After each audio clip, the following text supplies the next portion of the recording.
Vamos a analizar toda esta situación y lo vamos a hacer desde dos puntos de Latinoamérica, desde Ecuador y desde Argentina. Tenemos a Mauri Chamorro desde Quito, analista político internacional, consultor político, y Estela Caloni, periodista, escritora. Vamos a comenzar contigo, a Mauri, destacado politólogo, acucioso por demás, interesado en estos temas de neurociencia, de neuropolítica.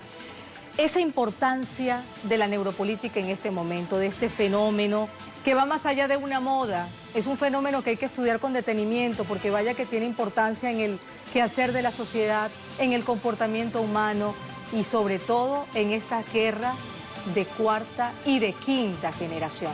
¿Cómo estás? Bienvenido a Jugada Crítica. Buenas tardes, un saludo, qué gusto estar contigo, un saludo a todos que nos escuchan y nos ven. Bueno, la neurociencia aplicada al marketing no es algo reciente, eso ya existe hace algunos años. Los Estados Unidos se ha desarrollado eso en algunos aspectos, por ejemplo, en lo que se conoce en el merchandising o en la forma inclusive de cómo se ponen los productos en las perchas de los supermercados, los colores de los ambientes, los olores de las tiendas, todo eso acaba influenciando en la toma de decisión de un cliente a comprar un producto. En el caso de la política es interesante comprender de que el objetivo es la disputa sobre la percepción de las personas, porque de alguna forma también va de la mano la neuropolítica, ¿no? Y esa guerra no convencional con dos hechos muy importantes. Uno es, se nota claramente que la derecha cada vez más dice que se acabó la ideología. No importa la ideología, lo que importa es la gestión, lo que importa es la relación con las personas. Pero obviamente borrando esas fronteras sobre el debate del tipo de mundo en que vamos a vivir, sobre ciertos acuerdos éticos, morales, en los cuales nosotros vamos a desarrollar y convivir como sociedad, también se permiten entonces crear nuevos conceptos de los cuales ya no se puede debatir con los mismos estándares. Lo otro es el desarrollo tecnológico, el Internet, las redes sociales ha llegado de una manera muy potente en lo que nosotros que trabajamos con las redes sociales también hablamos de viralizar, de activar, o sea, en cuestión de segundos, la información, cualquier tipo de comunicado, de producción de contenidos puede llegar a millones de personas de una manera muy rápida. Entonces eso acelera el proceso de trabajo político y de las percepciones de las ciudadanías, no solo en dos momentos claves, en una elección, ¿no? Sabemos que eso es determinante para el futuro de un país, de un continente, pero también el momento de la gobernabilidad. Es muy claro el rol que los medios de comunicación, y ahí tenemos que entender la guerra de cuarta generación, no apenas como un aparato militar o apenas saliendo, por ejemplo, del Pentágono. Pero la guerra de cuarta generación, ella utiliza diversos otros puntos, como por ejemplo los medios de las grandes empresas de comunicación, los partidos políticos, organizaciones sociales no gubernamentales. También en el caso de las redes sociales, las grandes empresas como Facebook, Twitter, que han demostrado a lo largo de su existencia de qué manera se pueden manipular los algoritmos para ver qué tipo de información yo veo en mi timeline, en mi perfil, o si no, cuáles son tendencias o dejan de ser tendencias, dependiendo obviamente a los intereses de las grandes potencias del mundo. Porque la disputa en sí, yo ya creo, yo tengo una hipótesis que no es apenas sobre el dominio de los recursos naturales. Recordemos que a pesar de todo, el embate de del gran imperio norteamericano en contra de las revoluciones progresistas en América Latina, las mismas revoluciones progresistas no dejaron de vender sus productos, su materia prima a Europa y a los Estados Unidos, aumentando sí su comercio con China, por ejemplo. Lo que está en disputa sí es demostrar que existe un modelo político soberano que puede sobrevivir a los intereses políticos de los Estados Unidos, ese modelo capitalista, como es el ejemplo de la revolución bolivariana, como es el ejemplo de la revolución ciudadana en Ecuador, como es el ejemplo de Cuba. Entonces, no está en disputa apenas el dominio sobre los recursos naturales, pero principalmente la forma de ver el mundo a través de un modelo político a donde los invisibles participan ahora directamente de la política y tienen acceso a la información. Y es ahí a donde han actuado de manera más eficiente. Sí. Mauri, permítenos ahora hablar con Estela. Quisiéramos saber qué nos puede decir. Sostener esta guerra. Estela, vamos de nuevo con Amaury. En el entendido, Amaury, de que esto va definitivamente más allá de un golpe blando. ¿Cómo se inserta aquí la guerra contrainsurgente de cuarta generación, entendida como la última fase? ¿Estamos ya en una última fase, a tu entender? No. Siempre nosotros decimos que llegamos a la última frontera. En realidad esto va de la mano con el desarrollo tecnológico en sí. No es apenas el uso, por ejemplo, en los años 50 o 60 de desinformación y causar de repente un daño en las relaciones de un país con el otro para obviamente haber una afectación económica y ahí poder dominar más fácilmente al país. En realidad, aquí en América Latina nosotros, yo creo que somos un muy buen ejemplo. Ha sido un gran escenario, un teatro de operaciones de la guerra no convencional que hasta la presente fecha nosotros en América Latina hemos vencido. El hecho de que el comandante Chávez haya sobrevivido en 2002 a un golpe de Estado, el presidente Correa, son sí ejemplos de supervivencia sobre estos procesos de desestabilización.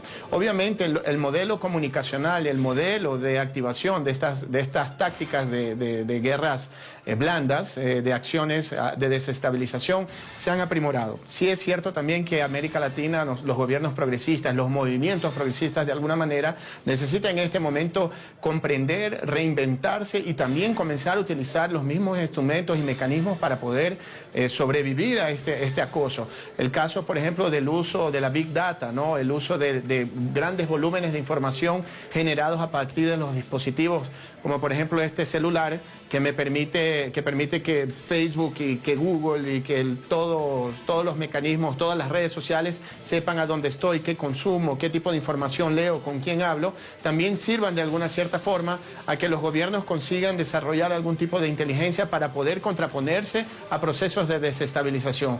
Es importante comprender de que la guerra de cuarta generación de alguna manera también se contrapone a ciertos valores, inclusive a estructuras legales y marcos legales de funcionamiento de los países, de los grandes acuerdos sociales, y es ahí a donde son prácticamente muy fuertes sus acciones y traen resultados. Como es el caso, por ejemplo, cuando infelizmente ese horror que fue quemar a ese joven, a Orlando, no me acuerdo el apellido de él, que fue quemado por ser confundido como un chavista, y en realidad en los medios de comunicación afuera de Venezuela, yo estaba en Chile en ese momento, yo pude ver, decían que él había sido quemado porque los mismos manifestantes lo habían agarrado robando en ese momento.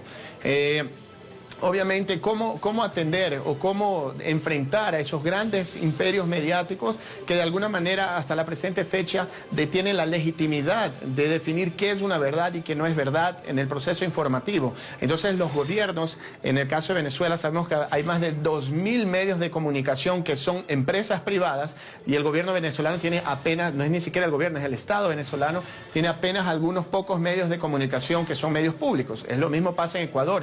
Brasil prácticamente no tiene medios de comunicación públicos, tiene un que prácticamente la sociedad brasileña no lo consume. Entonces, los modelos de enfrentamientos deben comprender las realidades de cada uno de esos países, pero es importante que la sociedad rediscuta. Yo quiero poner ahí también hacer una pregunta, una provocación. En el caso de las guerras, existen tratados internacionales de qué se puede hacer o no una guerra. No se puede más, por ejemplo, botar una bomba napalm, no se pueden usar armas químicas. E inclusive se está negociando la destrucción de los arsenales nucleares de los países. Y en la guerra de cuarta generación, ¿cuáles son los grandes acuerdos? Cómo las sociedades de alguna manera entonces van a determinar los parámetros del cual se puede proceder, por ejemplo, en un caso de desestabilización o generación de mentiras, de rumores que tanto han atacado y han desestabilizado gobiernos y han desestabilizado procesos electorales también, como fue en el caso del Ecuador, a donde medios de comunicación participaron de manera transparente, clara y evidente a crear mentiras, a mentir a la sociedad para que esa sociedad se volteara en contra del proceso de la revolución ciudadana y no optara de manera democrática en darle la continuidad al mismo proceso. Vimos la repetición del modelo de desestabilización de la toma de las calles aquí en el Ecuador durante unos 3 periodos distintos, muy parecido a la implementación de las guarimbas en Venezuela. Por otros motivos es que no pudieron avanzar aquí en Ecuador, pero sí tenían objetivos, inclusive generaron violencia, heridos, generaron destrucción de propiedades privadas y públicas. Entonces es importante comprender de manera más clara la izquierda latinoamericana, la izquierda mundial, los gobiernos que se determinan progresistas y los pueblos que están autodeterminados a defender su soberanía, su independencia y su modelo de desarrollo económico y social, debe comprender que están inseridos dentro de este capítulo de desarrollo, de desestabilización con una guerra no convencional. Pero también, ¿cuáles son esos acuerdos? Es muy complejo va mucho más allá apenas del hecho de enfrentar a los medios de comunicación o a enfrentar mentiras, porque de alguna forma existe ya un monopolio del uso de las redes sociales por prácticamente empresas norteamericanas apenas. Y es principalmente ahí a donde se sobrepone a los mismos medios de comunicación la estabilización el establecimiento de una información que puede ser verdadera o falsa.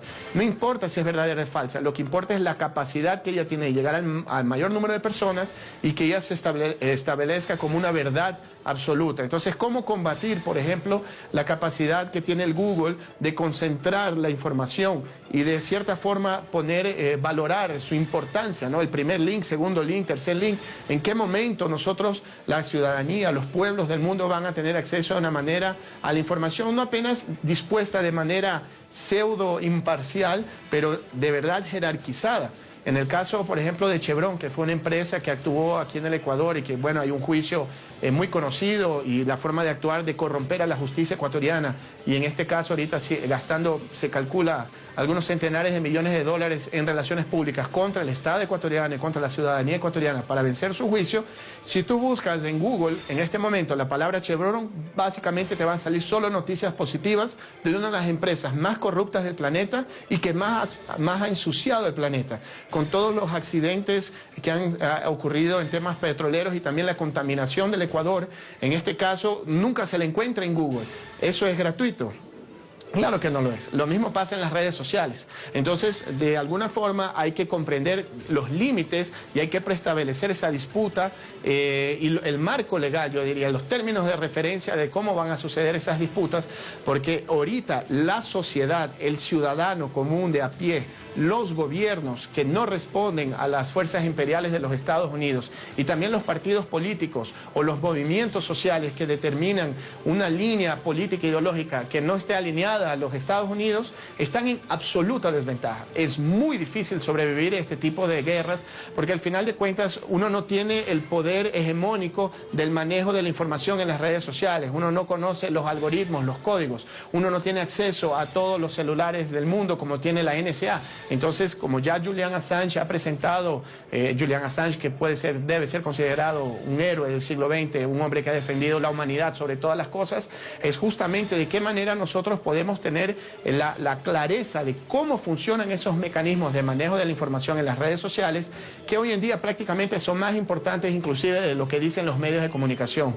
El rol de las empresas de comunicación está apenas para legitimar una información que prácticamente ya ha circulado en millones de cuentas, en perfiles, en el mismo WhatsApp, en los celulares, y que de cierta forma al momento en que yo recibo esa información en mi celular, yo lo veo en los medios de comunicación, en las empresas de comunicación que tienen una intencionalidad política, que responden a grupos de interés económicos, las personas, los ciudadanos, entonces concluyen de que esa información que yo vi en mi celular es una verdad.